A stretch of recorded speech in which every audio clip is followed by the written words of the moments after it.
لك والملك لا شريك لك لبيك اللهم لبيك لبيك اللهم لبيك لبيك لا شريك لك لبيك لا شريك لك لبيك إن الحمد والنعمة لك الملك لك والملك لا شريك لك لبيك اللهم لبيك لبيك اللهم لبيك لبيك لا شريك لك لبيك لا شريك لك لبيك إن الحمد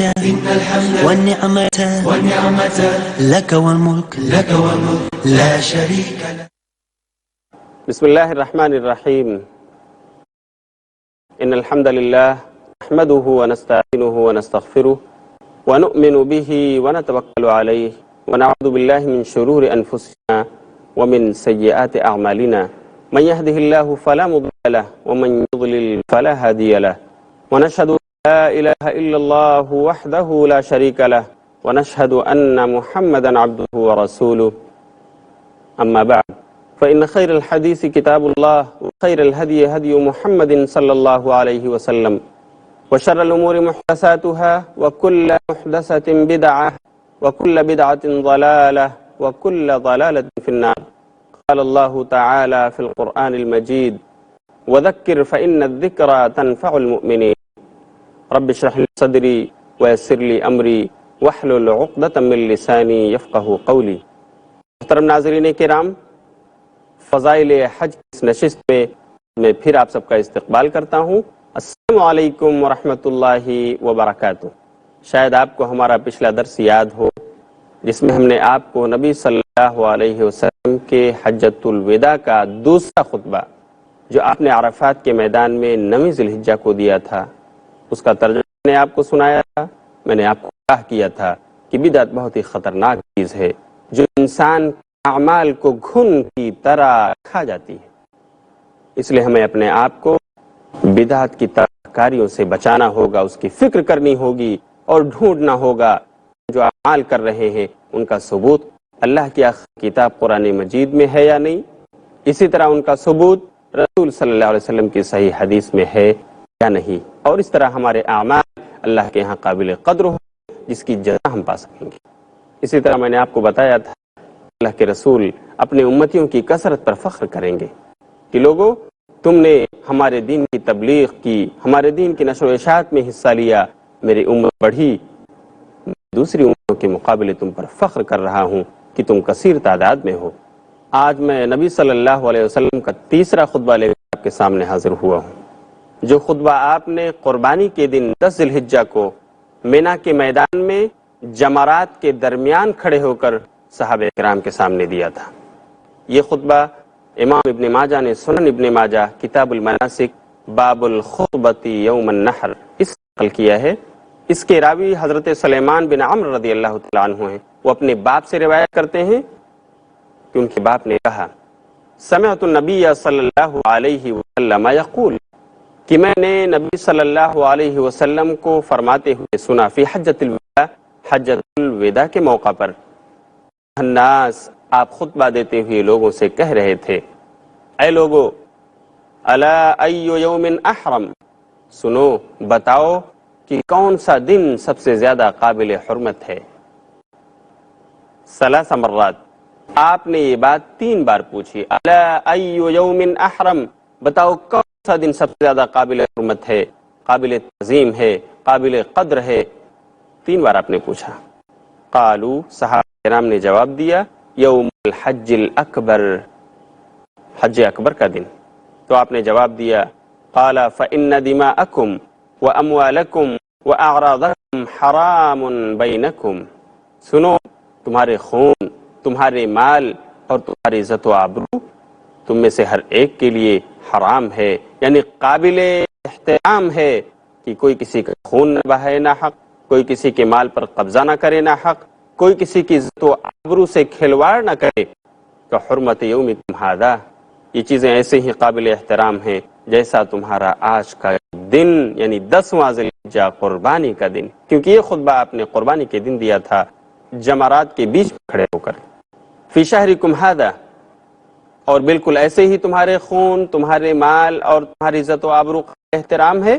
جیسا تمہارا یہ مہینہ یعنی ذی الحجہ۔ عربی شہر کے معنی مہینے کے ہوتے ہیں، منتھ۔ فی بلدکم ھذا، جس طرح تمہارے لیے یہ شہر مکہ قابل احترام ہے، اس کی حرمت اور اس کی عظمت، اس کے تقدس کا تم خیال کرتے ہو، اور کوئی بھی غلط چیز، کوئی بھی نامناسب چیز کرتے ہوئے تم ڈرتے ہو، ایسے ہی تمہارے اپنے خون، تمہارے اپنے مال، تمہاری اپنی عزت و آبرو تم میں سے ہر ایک کے لیے قابل احترام ہے۔ کوئی کسی کے خلاف سازش نہ کرے کسی کی جان لینے کے لیے، کوئی کسی کے خلاف سازش نہ کرے اس کے مال پر قبض کرنے کے لیے، کوئی کسی کے خلاف اس کی عزت و آبرو ملیمیٹ کرنے کے لیے سازش نہ رچے،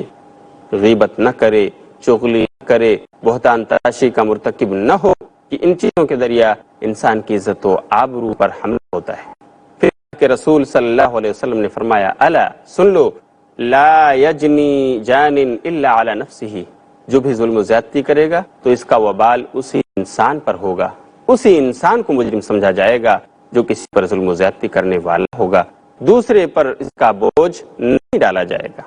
ولا یجنی والد علی ولدہ، کسی باپ کے ظلم کا بوجھ اس کے بیٹے پر نہیں ڈالا جائے گا۔ ولا مولود علی والدہ، اور نہ ہی کسی بیٹے کے جرم کی سزا اس کے باپ کو دی جائے گی، بلکہ جو اصل مجرم ہے اسی کو اس کی سزا ملے گی اور اس کا خمیازہ اسی کو بھگتنا پڑے گا۔ پھر اللہ کے رسول نے ایک بہت اہم چیز فرمائی، الا ان الشیطان قد ایس ان یعبد فی بلدکم ھذا ابدا۔ سن لو صحابہ کرام، شیطان اب ہمیشہ ہمیشہ کے لیے مایوس ہو چکا ہے کہ تمہارے اس شہر میں اس کی پرستش اور پوجا کی جائے، اس کی بات چلا جائے، یعنی اب اس روئے زمین مکہ میں شرک نہیں ہو سکے گا، لوگ شرک سے بچتے رہیں گے۔ یہ اللہ کے رسول کی پیشین گوئی ہے بہت صریح لفظوں میں، الا ان الشیطان قد ایس، سن لو بے شک شیطان یقیناً مایوس ہو چکا ہے، ان یعبد فی بلدکم ھذا ابدا، کہ اس کی پوجا کی جائے تمہارے اس شہر میں ہمیشہ ہمیش کے لیے، یعنی اب اس کی پوجا، شیطان کی پوجا، شیطان کی پرستش اور اس کی پوجا اس سرزمین میں، مکہ میں، مدینہ میں نہیں کی جا سکتی ہے۔ وَلَكِنْ سَيَكُونُ لَهُ طَاعَةٌ فِي بَعْضِ مَا تَحْتَقِرُونَ مِنْ أَعْمَالِكُمْ، لیکن سنو، کچھ ایسے کام جن کو تم حقیر سمجھتے ہو، چھوٹا سمجھتے ہو، ان چھوٹے چھوٹے کاموں میں تم ضرور اس کی پیروی کرو گے، غلطیاں کرو گے، شیطان کے بہکاوے آو گے، البتہ شرک نہیں کرا سکے گا وہ۔ فَيَرْضَ بِهَا، اور تم جب یہ چھوٹے چھوٹے کام اس کی اطاعت کرتے ہوئے انجام دو گے، تم سے راضی اور خوش ہو جائے گا۔ پھر اللہ کے رسول نے فرمایا، الا وَكُلُّ دَمٍ مِّن دِمَاءِ الْجَاهِلِيَّةِ مَوْضُوعٌ، سن لو، زمانے جاہلیت کا ہر خون اب معاف کیا جا رہا ہے، ختم کیا جا رہا ہے۔ وَأَوَّلُ مَا أَرْضَعُ مِنْهَا دَمُ الْحَارِثِ بْنِ عَبْدِ الْمُطَّلِبِ، اور سب سے پہلا خون جسے میں معاف کر رہا ہوں حارث بن عبد المطلب کا خون ہے۔ کان مسترضعا فی بنی لیث قتلته ہذیل، جو بنو لیث میں دودھ پی رہے تھے تو قبیلہ ہذیل نے ان کو قتل کر دیا تھا۔ الا ان کل ربا من ربا الجاہلیت موضوع، اور سن لو، زمانے جاہلیت کا ہر سود میرے پیروں تلے رونپ دیا گیا ہے، یعنی ختم کر دیا گیا ہے، اب اسے معاف کیا جا رہا ہے۔ لکم رؤوس اعمالکم، تم اپنا کیپٹل لے لو، اس کے تم حقدار ہو، جو کچھ تم نے کسی کو دیا ہے وہ پیسے واپس اتنے ہی مقدار میں لے سکتے ہو، لیکن زیادہ سود لینا بالکل حرام ہو گیا، اسے اسلام نے ختم کر دیا ہے۔ لا تظلمون ولا تظلمون، تم اپنا کیپٹل لے سکتے ہو، اپنی اصل پونجی لے سکتے ہو، جس میں نہ تم ظلم کرو گے اور نہ تمہارے اوپر ظلم کیا جائے گا۔ یہ خطبہ اور بھی لمبا ہے لیکن وقت ہو گیا ہے چھوٹے سے وقفے کا، اس لیے میں آپ سے اجازت چاہتا ہوں۔ دیکھتے رہیے فضائل حج۔ والسلام علیکم ورحمۃ اللہ وبرکاتہ۔ لبيك اللهم لبيك اللهم لبيك لبيك اللهم لبيك۔ محترم ناظرین کرام، اس نشست میں آپ کا پھر سے استقبال ہے۔ السلام علیکم ورحمۃ اللہ وبرکاتہ۔ میں آپ کو نبی صلی اللہ علیہ وسلم کا وہ خطبہ سنا رہا تھا جو آپ نے 10ویں ذی الحجہ کو مینا کے میدان میں قربانی کے دن جمرات کے درمیان کھڑے ہو کر دیا تھا۔ وہ خطبہ ایک لمبا خطبہ تھا جس میں اللہ کے رسول نے پہلے دیے ہوئے خطبوں کی بعض باتیں بھی آپ نے ریپیٹ کی تھیں، اور بعد میں کچھ نئی چیزیں بھی اللہ کے رسول نے صحابہ کرام کو بتائیں۔ آئیے میں اس خطبے کا ترجمہ پہلے مکمل کر لیتا ہوں، پھر انشاءاللہ تفسیر اور تشریح کی طرف آتا ہوں۔ اس خطبے کے اخیر میں نبی صلی اللہ علیہ وسلم نے فرمایا، لکم رؤوس اموالکم، کہ لوگوں دیکھو سود حرام ہو گیا ہے ہمیشہ ہمیش کے لیے، اب کوئی شخص سود نہیں لے سکتا، البتہ اگر لے سکتا ہے تو وہ اپنا کیپٹل اور اپنی اصل پونجی جو اس نے کسی کو دیا ہوا ہے صرف وہ واپس لے لے، اس کی وجہ سے سود لینا جائز نہیں ہے۔ لا تظلمون ولا تظلمون، لیکن دیکھو اپنی اصل پونجی لیتے ہوئے نہ تو تم ظلم کرو گے اور نہ ہی تم ظلم کیا جائے گا، اس کا خیال رکھنا کہ نہ تو تم ظلم کرو اور نہ تمہارے اوپر ظلم کیا جائے۔ پھر آگے اللہ کے رسول نے فرمایا، الا یا امتا، اے میرے امتیوں، اے میری قوم کے لوگوں، حل بلغتو، کیا میں نے پہنچا دیا، کیا میں نے دین اسلام کی تبلیغ کر دی؟ ثلاث مرات، آپ نے یہ چیز 3 بار ارشاد فرمائی، حل بلغتو، کیا میں نے پہنچا دیا، حل بلغتو، کیا میں نے دین کی تبلیغ کر دی، حل بلغتو، کیا میں نے خیر خواہی کا حق ادا کر دیا؟ قالوا نعم، صحابہ کرام نے جواب دیا، ہاں اللہ کے رسول، آپ نے حق ادا کر دیا۔ قال اللہم اشہد، تو آپ نے پھر کہا کہ اے اللہ تو گواہ بن جا، اللہم اشہد، اے اللہ تو گواہ بن جا، اللہم اشہد، اے اللہ تو گواہ بن جا کہ میں نے تیرے دین کی تبلیغ کر دی، اور یہ میرے صحابہ کرام جو میرے ارد گرد آج جمع ہیں یہ گواہی دے رہے ہیں کہ میں نے تیری امانت جو دین اسلام کے طور پر مجھے تو نے سونپی تھی میں نے ان تک پہنچا دیا ہے اور اس کا حق ادا کر دیا ہے۔ یہ اللہ کے رسول کا وہ خطبہ جو آپ نے قربانی کے دن جمرات کے درمیان کھڑے ہو کر دیا تھا۔ آئیے ہم تجزیہ کرتے ہیں کہ اس خطبے میں اللہ کے رسول صلی اللہ علیہ وسلم نے وہ کون سی نئی باتیں ہیں جن کی تعلیم آپ نے امت کو دی ہے۔ اس میں ایک اہم چیز جس کا ذکر اللہ کے رسول نے کیا ہے کہ لوگو سنو، اے میرے صحابہ کرام خبردار ہو جاؤ، ان الشیطان قد آئیس ان یعبد فی بلدکم ھذا ابدا، شیطان مایوس ہو چکا ہے کہ اس سرزمین میں اب اس کی عبادت کی جائے، یعنی اب اس سرزمین میں شیطان کی پوجا اور پرستش نہیں کی جائے گی، اور وہ جو شرک کرانا چاہتا ہے یہ لوگ نہیں کریں گے۔ ہم نے اس سے لوگوں کو آگاہ کر دیا ہے، توحید کا عقیدہ لوگوں کے ذہنوں میں راسخ ہو چکا ہے، تو اس بات سے تو شیطان مایوس ہو چکا ہے، شرک نہیں کرا سکے گا، لیکن بہت سارے اور چھوٹے چھوٹے کام، چھوٹی چھوٹی غلطیاں تم ضرور شیطان کی پیروی کرو گے، اور تمہارے اس کام میں پیروی کرنے کی وجہ سے، ان چھوٹے چھوٹے گناہوں میں ملوث ہونے کی وجہ سے شیطان کو خوشی ہوگی، فیرضی بہا۔ آپ اگر خطہ عرب اس کی تاریخ اور جغرافیہ اٹھا کر دیکھیں تو زمانے جاہلیت سے لے کر وہاں پر شرک و بت پرستی عام تھی۔ نبی صلی اللہ علیہ وسلم جب نبی بنائے گئے تو اس وقت بھی 360 سے زائد بت رکھے ہوئے تھے۔ نبی بنائے جانے کے بعد تقریباً آپ نے 13 سال تک مکے میں اسلام کی دعوت لوگوں کو دی، کچھ زمانے تک آپ نے چھپے طور پر لوگوں کو بلایا، اور حضرت عمر بن خطاب رضی اللہ تعالیٰ عنہ جب اسلام لے آئے تو آپ ذرا کھل کر سامنے آئے اور آپ نے خانہ کعبہ میں جا کر نماز پڑھی، لیکن آپ ذرا دیکھیے کہ اس وقت بھی خانہ کعبہ کے اندر بت رکھے ہوئے تھے،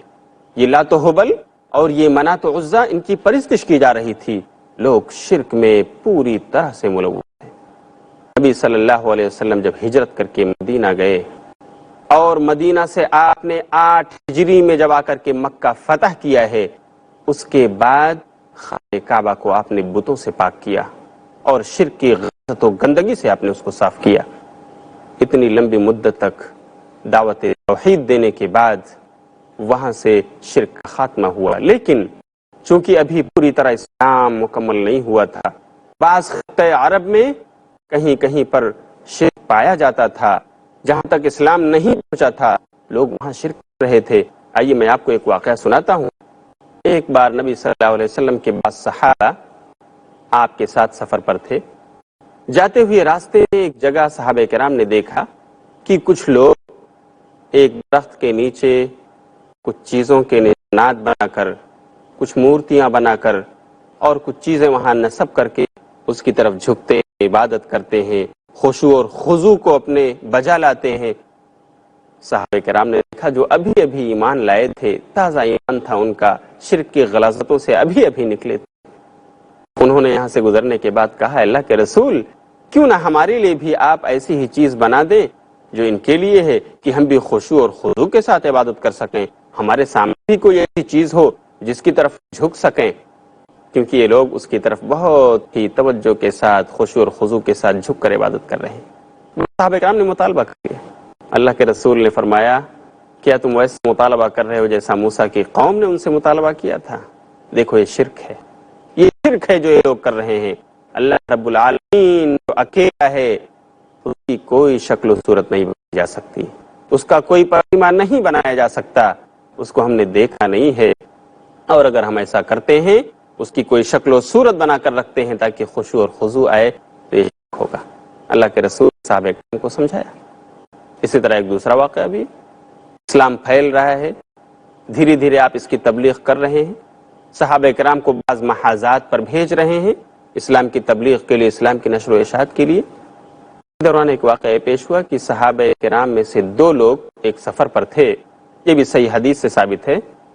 راستے میں ایک ایسی جگہ پر وہ دونوں صحابہ کرام آئے جہاں پر کچھ لوگ چڑھاوے چڑھ رہے تھے۔ چڑھاوے چڑھانا یہ ان کی عبادت کا ایک اہم طریقہ تھا، اس طرح سے وہ عبادت کیا کرتے تھے اور اپنی منتیں اور ضرورتیں مانگتے تھے چڑھاوے چڑھا کر، اور اس راستے سے جو بھی گزرتا تھا اس کو مجبور کرتے تھے کہ وہ وہاں پر چڑھاوا چڑھائے۔ چنانچہ وہاں کے لوگوں نے جب ان دونوں انسانوں سے مطالبہ کیا کہ یہاں پر چڑھاوا چڑھا دو اور اس کے بعد آگے گزرو، تو ایک نے انکار کر دیا، ہم نہیں چڑھا سکتے، چنانچہ اس کو قتل کر دیا گیا، قتل ہو گیا وہ۔ دوسرے انسان سے کہا گیا کہ تم بھی کچھ نہ کچھ چڑھا کر یہاں سے جا سکتے ہو، ویسے تم صحیح سلامت نہیں جا سکتے، چنانچہ اس آدمی نے کہا کہ کیا چڑھاؤں؟ انہوں نے کہا ایک مکھی ہی مار کر چڑھا دو، اگر تمہارے پاس کچھ نہیں ہے لیکن کچھ نہ کچھ چڑھانا ہوگا۔ بہرحال اس آدمی نے اس بات کو حقیر سمجھا کہ کیا ہے، ایک مکھی مار کر اسے چڑھا دیا، جان بچ جائے گی۔ اس نے اللہ کی توحید کی عظمت کو نہیں سمجھا اور اس نے ایک مکھی مار کر چڑھا دیا۔ حدیث میں ہے کہ اس کو اس مکھی چڑھانے کی وجہ سے جہنم رسید کر دیا گیا۔ نبی صلی اللہ علیہ وسلم نے یہ خبر سنائی کہ وہ آدمی جہنم میں چلا گیا۔ تو خطہ عرب میں نبی صلی اللہ علیہ وسلم نے جب اسلام کی دعوت شروع کی ہے تو شروعات میں بھی بعض خطہ اراضی میں شرک اور بت پرستی پائی جاتی تھی، اور ابھی دیکھیے سعودی عربیہ کی جو حکومت ہے، کچھ سالوں پہلے جب ملک سعود کے زمانے میں محمد بن عبد الوہاب نجدی رحمۃ اللہ علیہ اٹھے، انہیں اللہ رب العالمین نے شعور دیا، ان کی سمجھ عطا فرمائی، فقہ عطا فرمائی، تو وہاں پر انہوں نے شرک اور بت پرستی میں ملوث انسانوں کو شرک کی غلاظتوں سے پاک کرنے کا ارادہ کیا۔ بہت ساری پہاڑیوں پر لوگ بت بنائے ہوئے تھے، قبروں کے پاس جا کر کے ان کی عبادتیں کرتے تھے، ان سے منتیں مانگتے تھے۔ محمد بن عبد الوہاب رحمۃ اللہ علیہ نے ملک سعود سے بات کی کہ ہمیں شرک اور بت پرستی کا خاتمہ کرنا ہے، چنانچہ ملک سعود نے اتفاق کیا، اور اس بادشاہ کے اتفاق اور ایگریمنٹ کی وجہ سے محمد بن عبد الوہاب کو حوصلہ ملا اور انہوں نے شرک کے خاتمے کرنے کی سوچ لی۔ چنانچہ ان کے جو متبعین تھے اور اس وقت کے جو ان کے رفقائے کار تھے، ان کو لے کر وہ مختلف محاذ پر بات کی، کیونکہ کنگ سعود کا سپورٹ ان کو حاصل تھا۔ لیکن شرک اس طرح سے رچ بس گیا تھا، شرک اس طرح سے گھر کر گیا تھا، لوگ ڈرتے ہم کیسے اس کو ڈھائیں، یہ مزار ہم کیسے گرائیں، ہم اس پتھر کو چوٹ کیسے پہنچائیں، ایسا نہ ہو رات میں کوئی حادثہ ہو جائے۔ چنانچہ محمد بن عبد الوہاب رحمۃ اللہ علیہ کی جو تاریخ اور جو سوانح لکھی گئی اس میں موجود ہے کہ بعض واقعات ایسے بھی رونما ہوئے کہ جب انہوں نے اپنے رفقائے کار سے کہا کہ اس کو گراؤ، اس کو مٹاؤ، کیونکہ اس کی وجہ سے بت پرستی چل رہی ہے، لوگ یہاں آ کر کے منتیں مانگتے اور چڑھاوے چڑھاتے ہیں، تو ان کے رفقائے کار پیچھے ہٹے کہ ارے اس کی وجہ سے ہمیں کہیں نقصان نہ پہنچ جائے، رات میں کوئی حادثہ نہ ہو جائے اگر ہم اس کے اوپر پھاوڑا چلائیں یا پتھر برسائیں۔ چنانچہ محمد بن عبد الوہاب نے اپنے ہاتھوں میں لے کر کے ان بتوں کو، ان پتھروں کو ڈھایا ہے اور بت پرستی کا خاتمہ وہاں سے کیا ہے، اور الحمدللہ آج سعودی سرزمین اس شرک اور بت پرستی سے پاک ہو چکی ہے۔ یہ اور بات ہے کہ وہاں کے لوگ بھی عام انسانوں کی طرح کچھ نیک ہیں، بھلے ہیں، ولی ہیں، اللہ کے بزرگ ہیں، کچھ ایسے بھی ہیں جو غلط کار بھی ہیں، خطا وار بھی ہیں، گناہ کبیرہ کے مرتکب ہونے والے بھی ہیں، لیکن اس کے باوجود اب شرک وہاں پر نہیں، اس کا خاتمہ ہو چکا ہے، شیطان کو مایوسی ہو چکی ہے۔ الحمدللہ ہم سب کو اللہ رب العالمین سے دعا کرنا چاہیے کہ اللہ ہم سب کو بھی شرک سے بچائے اور ہمیں توحید کے مشن میں رکھے۔ یہ ہے نبی صلی اللہ علیہ وسلم کے اس خطبے کی اہم بات۔ اسی طرح آپ صلی اللہ علیہ وسلم نے اس خطبے میں ایک بات یہ فرمائی کہ دیکھو تم شیطان کی بعض کاموں میں اتباع کرتے رہو گے، بعض چھوٹے چھوٹے گناہ کے کام جنہیں تم ہلکا سمجھتے ہو، تم اس میں شیطان کی پیروی کرو گے اور اس کی وجہ سے شیطان خوش ہوگا کہ ٹھیک ہے شرک نہیں ہو پاتا ہے اور اس کی عبادت و پوجا نہیں کی جا رہی ہے، لیکن کم سے کم میں ان کو ان چیزوں کی طرف تو بھٹکاتا ہوں،